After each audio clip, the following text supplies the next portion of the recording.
இன்றைய இனிய நாளில் சிவபெருமானின் விசுவரூபம் இது பற்றிய விளக்கங்களை பார்ப்போம். நாம் கிருஷ்ணருடைய விசுவரூபம் அது பற்றிய விவரத்தை பகவத்கீதையின் மூலம் அறிகிறோம். அவர் காலத்தில் நடந்த 2 நிகழ்ச்சிகளை பற்றி பார்ப்போம். அதன் பிறகு சிவபெருமானின் விஸ்வரூபம் எப்படி அமைந்துள்ளது, இனி வரக்கூடிய சில குறிப்பிட்ட மாதங்களுக்கு பிறகு எப்படி பல அழிவிலிருந்து ஆக்கங்கள் நடக்கும் என்பதை பற்றியும் பார்ப்போம்.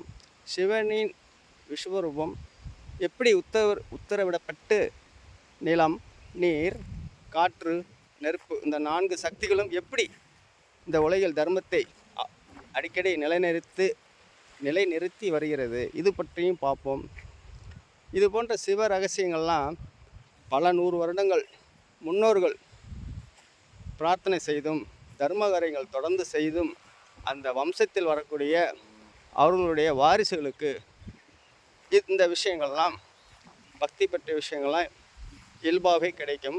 அதை அவர்கள் சரியான வாய்ப்பாக பயன்படுத்தி மீண்டும் மீண்டும் பிரார்த்தனை செய்து மீண்டும் மீண்டும் நல்ல தர்மகாரியங்கள் செய்தால்தான் இது போன்ற சிவ ரகசியங்கள்லாம் தொடர்ந்து அந்த குறிப்பிட்ட குடும்பத்தில் உள்ளோருக்கு கிடைக்கும்.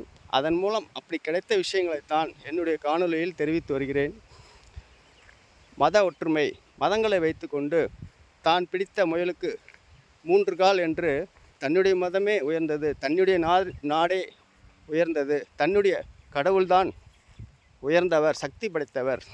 இந்தியாவில் தோன்றிய வழிபாட்டு முறைகள், ஆச்சாரம் நிறைந்த விஷயங்கள், கடவுளர்கள், பெண் கடவுளர்கள் இவர்களெல்லாம் குறைகளை கூறக்கூடாது என்பதற்காகத்தான் என்னுடைய காணொலிகள் ஏற்பாடு செய்யப்பட்டது. ஆகவே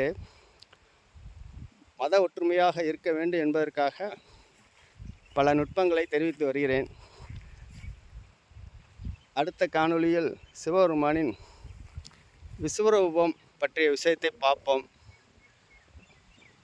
கிருஷ்ணருடைய அவதாரத்தில் யசோதைக்கும் பாஞ்சாலி அந்த சபையில் நடந்த துயில் உரியும் நிகழ்ச்சியில் இறைவன் அவருக்கு துணி கொடுத்து உதவி தன்னுடைய விஸ்வரூபத்தை காண்பித்திருப்பார். கிருஷ்ணர் யசோதைக்கும் காண்பித்திருப்பார். இது பற்றி அறிவீர்கள். சிவபெருமானின் விஸ்வரூபம் பற்றிய விஷயத்தை அடுத்த காணொலியில் ஒன்றன் பின் ஒன்றாக பார்ப்போம். நன்றாக அறிந்து கொள்ளுங்கள்.